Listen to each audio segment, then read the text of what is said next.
السلام علیکم ورحمۃ اللہ وبرکاتہ نحمده ونصلي على رسوله الكريم اما بعد فاعوذ باللہ من الشیطان الرجیم بسم اللہ الرحمن الرحیم لا اکراہ فی الدین صدق اللہ العظیم۔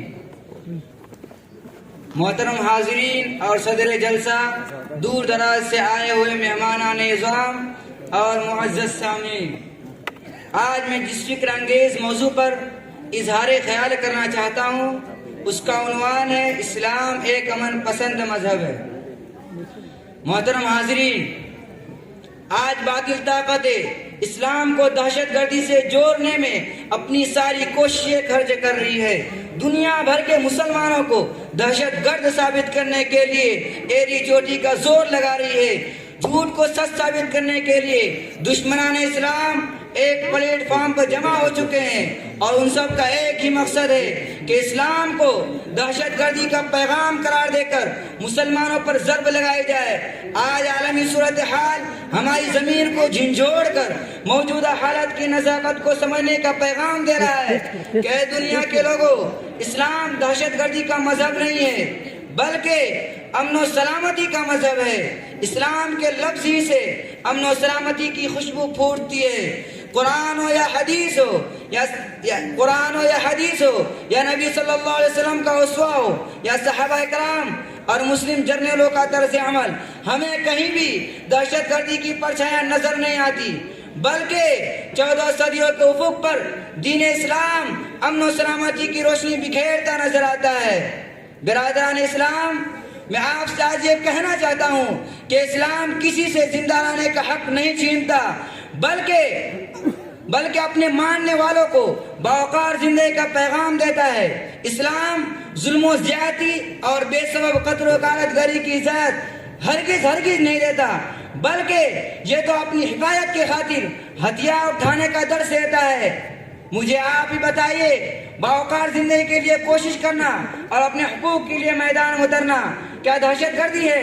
کیا قرآن پڑھنا، نماز پڑھنا، روزہ رکھنا اور حج جیسے مقدس فریضے کو انجام دینا کیا دہشت گردی ہے؟ کیا فقیروں، بیواؤں اور محتاجوں کی مدد کرنا دہشت گردی ہے؟ کیا یتیم کی کفالت کرنا دہشت گردی ہے؟ ایسا ہرگز نہیں، بلکہ یہ سب انسانیت کے لیے سب سے اچھے کام ہیں۔ اسلام انہی کاموں کی تو دعوت دیتا ہے۔ حضرات گرامی قدر، اسلام کی پوری تاریخ گواہ ہے کہ اسلامی تعلیمات میں دہشت گردی کی کوئی گنجائش نہیں۔ اسلام تو دوسروں کے جان و مال کی حفاظت کا حکم دیتا ہے۔ مسلم حکومتیں اپنی حدود میں بسنے والے غیر مسلموں کو حقوق ادا کرتی تھی جو انہیں اپنے ملک میں بھی حاصل نہیں ہوتی۔ اے دنیا کے لوگوں، اس بات کو کان کھول کر سن لو کہ اسلام سے بڑھ کر امن کو چاہنے والا کوئی مذہب نہیں ہے۔ قرآن مجید کا یہ ارشاد تاریخ کے اوراق پر جگمگا رہا ہے کہ ایک انسان کا قتل پوری انسانیت کا قتل ہے۔ مسلمانوں نے کئی صدیوں تک دنیا کی قوموں پر حکمرانی کی ہے، مگر دہشت گردی کا بہانہ بنا کر کمزور قوموں کا قتل عام نہیں کیا، کمزوروں کو کبھی نشانہ نہیں بنایا۔ میں آخر میں آپ سے پوچھنا چاہتا ہوں، کیا پہلی جنگ عظیم اور دوسری جنگ عظیم کے نام پر کروڑوں انسانوں کو موت کے گھاٹ اتارنے والے مسلمان تھے؟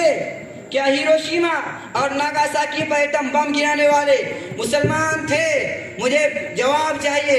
حاضرین جلسہ، یہ دنیا کی وہ تباہی و بربادی ہے جس کے تذکرے سے انسانیت شرمسار ہو جاتی ہے۔